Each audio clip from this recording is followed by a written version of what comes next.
We've put together a presentation to help you become absolutely fantastic at giving oral presentations. We've put together a series of tips in this video that will help you to become a great presenter. And we know that this is something that can be taught. It's not a talent. Becoming good at giving presentations, becoming good at sharing your research information with other academics, with other researchers, with the general public is a skill that you can learn. So thanks for listening. We're going to dive in. We're going to talk about how you can develop oral presentation skills for academic and other kinds of research meetings, sharing your fantastic research with the world. This is something that we can help with. This is something that we hope we will find important and interesting and stimulating. So let's begin by thinking about the kinds of contexts in which you would potentially be doing a presentation. Public speaking as an early career researcher, the possible contexts for that. Will you be giving a talk at an academic conference?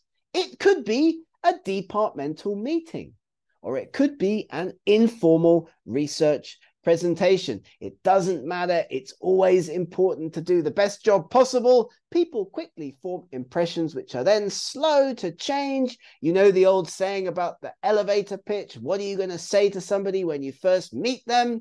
How are you going to get across your best view of you to a person when you first meet them? Because first impressions are formed quick and then they are hard to change. And of course, being able to give effective presentations is a very, very, very, very, very important part of your career progression. Going to conferences and talking about your work, being able to do effective presentations at job interviews, you never, ever know who is going to be in the audience. Online or offline, it doesn't matter the audience size.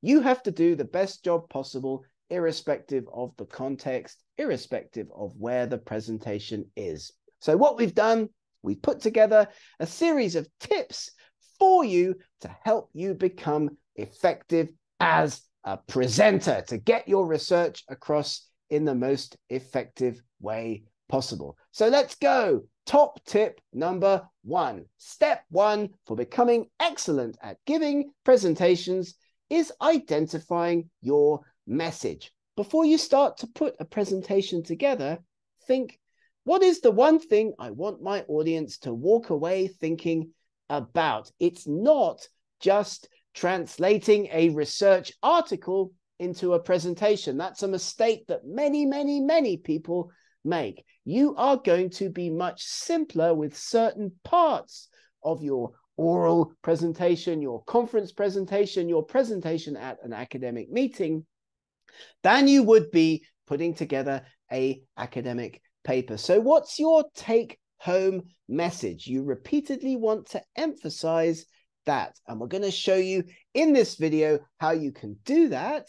But think about, first of all, before beginning to prepare your talk, what is your message? What's the one thing I want my audience to leave that Zoom meeting or leave that auditorium or leave that lecture theatre learning and thinking about? And we're going to show you how you can keep that simple with effective slides with one clear message. But step 1 in being an effective presenter is thinking about the message of your talk. Step 2 is understanding who you will be giving the presentation to. Who's the audience? Before I give any talk, when I get invited to give talks, I always ask, first of all, who's going to be in the audience? Because this determines your style.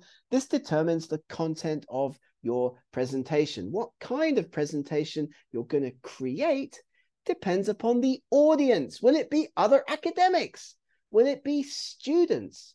Or will it be members of the public? Or will it be a mix of all three? You cannot fall foul of biases and thinking that people in your audience are going to know as much about your topic as you do. How much specific content to put in? How much explanation of the basics will you include depends upon your audience. So step 2, as you prepare your conference presentation, your academic presentation, think about who is going to be in the audience. Very, very, very important. Step 3 is timing. How long is your talk slot? How much time do you have for this presentation? And we've all been in those meetings where people haven't planned their time properly. They run out of time, or the talk is over too quickly. Obviously, the first one, less of a problem than the second one, but make sure you plan your presentation according to the time slot that has been given to you. And of course, most academic conferences are about 15 to 20 minutes long. You've got to plan your presentation, leaving time for the Q&A and practice. We're going to talk about practice in a moment, but you've got a certain amount of time to fill with your presentation, and fill it effectively is what we're going to show you how to do. So what can you talk about in the time that you have? Your message. Remember, step 1, what is the message of your presentation? You've thought about that. You're getting that together. 1 message per slide. And a good rule of thumb, by the way, is using 1 slide per minute. So if somebody tells you you've got to give a 10-minute job talk or a 15-minute conference presentation, plan your slides, assuming around about 1 slide per minute, because the worst that can happen is that you have to rush and skip through slides to get to your conclusions in time. And we've all been in those conferences where the session chair is looming or even cuts you off because they have to keep to the timetable of the conference. They don't want you to go on for 30 minutes when the time slot is 20 minutes. So make sure you know the timing of the presentation. Make sure you prepare for that time slot. How long is the slot for your talk? And step 4 is avoiding death by PowerPoint. Maybe you've heard this expression before. We're going to talk a little bit about how you can make some really effective, fantastic slides. There are 3 rules for effective communication. Rule number 1, you tell people at the start of your talk what you're going to talk about. Then you tell them the information in the body of your presentation. And then make sure you finish again at the end of your talk by repeating that key information. You see newsreaders do this. You see religious preachers do this. You see lots of people doing this when they give presentations. 3 is an important number in presenting skills. We're going to come back to that in a moment. But at the beginning of your talk, talk about what you're going to say. In this presentation, I will be talking about X, Y, and Z. You introduce the talk by telling people what you will discuss. Then you give them the information. In the body of your talk, you go through those points that you've just introduced at the beginning of the presentation. And then don't forget to wrap up at the end by repeating, in this talk, I have discussed X, Y, and Z. This reinforces what we call learning outcomes for the audience. They remember what you've talked about. It's been reinforced. This is a very common and effective technique. 3 rules for effective communication in your presentations. Tell people what you're going to say, then say it, and then repeat that information at the end of the talk. Step 4 on this topic, avoiding death by PowerPoint. Don't forget to have a look at this fantastic fellow's website, David J.P. Phillips. Go and have a look at some of his amazing presentation skills, because of course, there are many, many, many ways that you can build a presentation and build your slides so that people get the maximum out of what you have to say. Remembering that you are the focus, not your slides. They're visual aids. They're not supposed to be the focus of attention. So do things like using contrast to your advantage and document. That's what you do in a paper, in a research article, is different to the way that you would present that on a slide. As you can see here in this example, do not just take your images, your slides, your figures from your paper and remake them for an oral presentation. We're going to come back to that in a moment, but there are a number of techniques that you definitely can apply in order to take the focus from you as a presenter. The slides are, in this case, something that we want people to focus on. Although I am always, as the presenter of the talk, going to be at the center of attention. Text on a dark background is discreet, just some examples for you. And creating that feeling of calmness, as you can see here, is also very easily done with images. Put time and energy and effort into the images that you use for your presentation. It will rebound on you and make you look good as a presenter. So in these examples, we're looking at company history from the 1970s through to 2010. And you can't even read the text on the slide there on the left. It's a bad example. Better is to do it visually.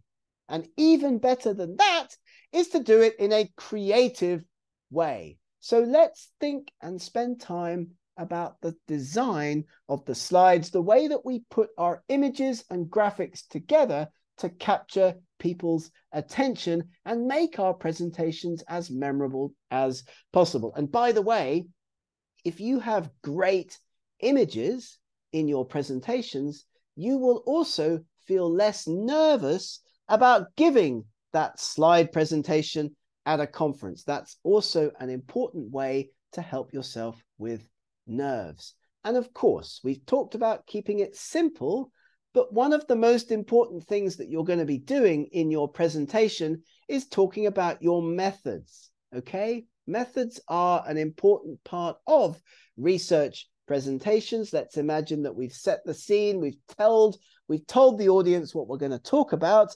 We're then very quickly, in one slide, if possible, give the methodology. So in your research paper, you may have spent quite a lot of time talking about your methodology. You do not want to do that in such a large amount of detail in your conference presentation, in your academic presentation. If you've got 15 minutes at an international conference, 1 or 2 slides on the method is going to be sufficient. You are not repeating all of the information that you put into your paper. Although, of course, it's very, very important to accurately and adequately outline the method. But if people want more information, you will be able in the question session to refer them back to your full article or to your department website, or talk to them later about the specifics of what you did. So,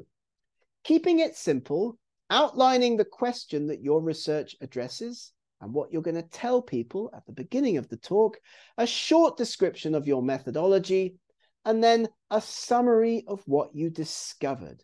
And I recommend that you list 3 key things that you found out in your research. People don't have the brain power, the mental capacity, the attention span to remember much more than this, and especially in a conference presentation with 10 or 15 minutes. Short methodology. Now list 3 things that you found out in your research. This research showed that, or the results of this study reveal that bam, bam, and bam. 1, 2, and 3. You list on your 3rd or 4th slide, as we build out our conference presentation, what your study showed, the key things that your research enabled you to discover. Keep it simple and keep it succinct. So use a series of slides to explain your findings. 1 slide for each. And as you can see in this presentation, we're building up a template now for an effective research presentation. An introduction, quick slide that tells the reader what's going to happen, what the question is that your presentation addresses, then methods in 1 or 2 slides, keeping it simple, then a summary slide, what your research showed, and then maybe a series of slides, one per result, that explains your findings, and use pictures. A picture, of course, is worth 1,000 words. Keeping it simple, keeping it effective, explaining your outcomes. 1, 2, 3, a series of slides to explain your findings. And the kinds of pictures that you use, of course, are hugely important. We talked about this presentation being a window onto your research project, a window onto you as a researcher. So put time into your slide design. Here is one example. We're talking about an engine. I've just listed on the left-hand side information about the engine.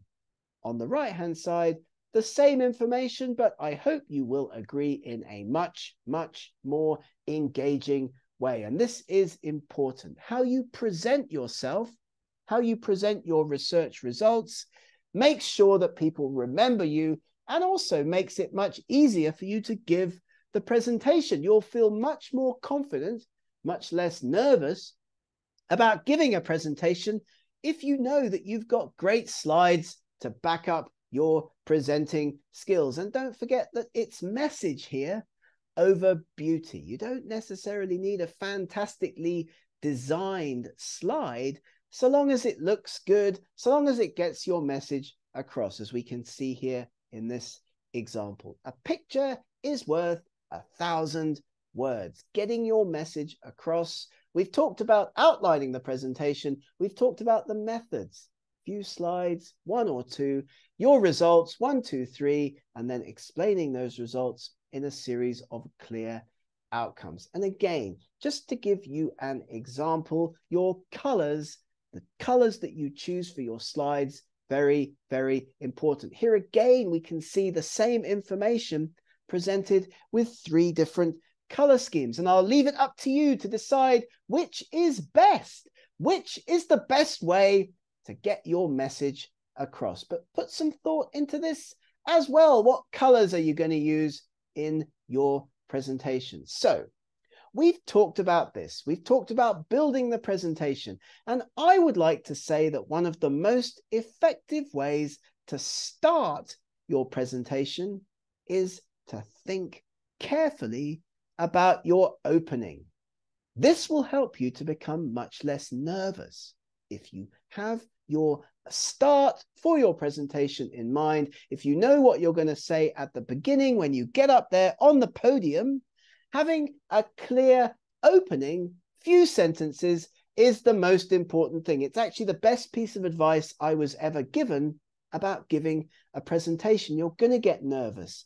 That's natural. That's what everybody gets nervous at conferences, at departmental talks, but craft a strong opening. Get that in your mind. The most nerve-wracking part of your presentation is getting started. Clear and steady pace, speaking slowly and clearly, okay? And if you're at a conference and somebody's put up your title slide, you don't need to repeat that introductory information. The session chair will say, and the next speaker is Gareth Dyke from the University of X, Y, and Z. A mistake that lots of people make is to repeat that information at the start of their presentation. They get up there on the podium and they say, "Thank you for the introduction. My name is Gareth Dyke from the University of X, Y, and Z." Address the audience. Talk to the audience. Address the audience, not your slides or the chairperson. We've all been in presentations where people are talking to the wall. They're talking to their slides. And one of the best ways to conquer that presentation anxiety is having good slides, practicing your talk beforehand, of course, but memorizing those first few sentences so you get off to a good start and you manage your nerves. So step 6, how to start. What are you gonna say? This is a great way to prepare yourself for a conference presentation. Step number 7, of course, practice makes perfect. Practice in front of a mirror, colleagues, friends, parents. Do dry run talks in front of an audience. Get feedback on your presentation skills, on your slides. Time your slides and transitions, as we've talked about before. This is very important. Preempt your content for audience engagement, and don't speak from a script. This looks really bad, and we've all seen this as well at conferences. People are reading from a script. It looks wooden. It doesn't look great. So if you are going to write a script for your talk beforehand, that's a lot of work, but lots of people do it. You can then memorize that script, work through that script to make it sound natural. Practice, of course, makes perfect. Do dry run talks in front of an audience. Get that important feedback. And of course, this means that you need to be prepared in advance, well in advance, before a conference. You need to give yourself time. If you've been accepted at the next academic conference in your field, make sure you give yourself time to prepare the talk, and of course, time to practice the talk. And don't forget that it's normal to be nervous. It's normal to be nervous. If you don't get nervous before giving a talk, then there's probably something wrong with you. So overcoming those nerves, though, is the key. And again, good tip, you are the expert. Another great piece of advice that I was given when I was a PhD student. You are the expert on this topic. You are. Say that to yourself before you get up there on the podium and start to give your presentation. Nobody else knows more about this than you do. And of course, practice means that you know what to expect from your presentation, and check your slides beforehand, if possible, in the presentation room. Of course, you should go early to the presentation room, load up your slides if it's a conference, a live conference in person. Make sure that they work properly. Make sure that there's no images missing, no clashes of colors, no problems with the computer or the software that you're using. We've all, again, been in loads of conferences where that's happened. People just can't get their slides to work. So keep it simple. We recommend that you do not use animations, complicated slide transitions. Even embedding videos into talks can cause problems if you then go to a different system. These are all tips for overcoming nerves. You are the expert, and being nervous, of course, is normal. But if you've practiced and you know what you're going to say at the start, you are going to do yourself a favor. I would like to also say that when you give a presentation, you are the center of attention, not your slides. So your slides are visual aids, but you, the researcher, the presenter, are the center of attention. But don't be distracting. When I was younger, I used to always play with coins or keys when giving talks. These are nervous habits, and they are to be avoided. And work, of course, to remove those annoying speech patterns. You don't want them in your talks. You can practice them out of the way that you speak. You can develop clear and non-distracting techniques to make those presentations. So don't be distracting. You should be the center of attention when presenting, and work on any nervous habits that you may have or speech patterns that you may have to remove them from your presentation. Step number 10, you are the focus of attention. You are the focus of attention. You should be at the center when presenting. Don't hide away when presenting. The audience wants to be engaged. Take center stage. Talk to the audience. Your slides are visual aids. Nothing more. Be careful when using laser pointers. Be careful you don't block the slides. Be careful that you never turn your back on your audience when giving a presentation. You are the focus of attention. Using a laser pointer forces you to turn your back on the audience. That's not what you want. Don't lose engagement. Get eye contact with your audience and use your body language to enhance your slides as you work your skills in presenting to develop a more live experience. These are skills. You can learn them.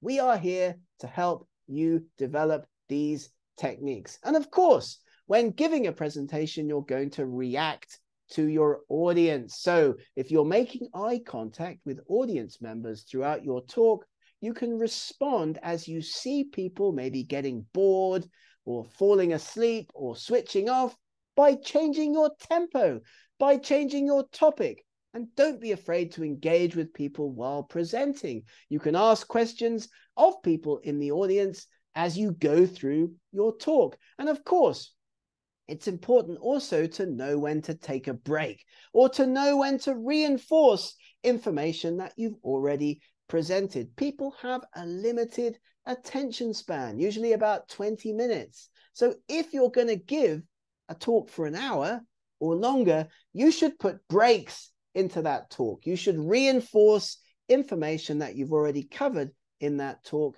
to help people stay on topic, to help people stay engaged, to help people stay awake as they listen to your presentation. And of course, that dreaded Q&A session at the end is also super important. You've got to time your presentation so there are time for questions, but not too much time. You don't want to finish a 20-minute talk after 5 minutes and therefore leave 15 minutes to be interrogated by the audience. Repeat the questions for the benefit of the audience is a very good technique. If somebody asks a question, you repeat that question back so everybody in the audience can hear and understand. And that also, by the way, gives you time to think about your answer to the question, and you can be prepared.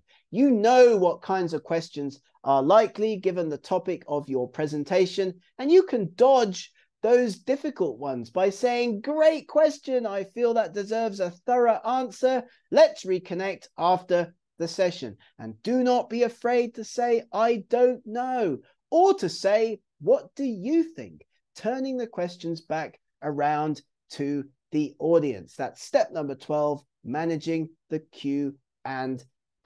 This has been a short presentation on developing your academic presenting skills.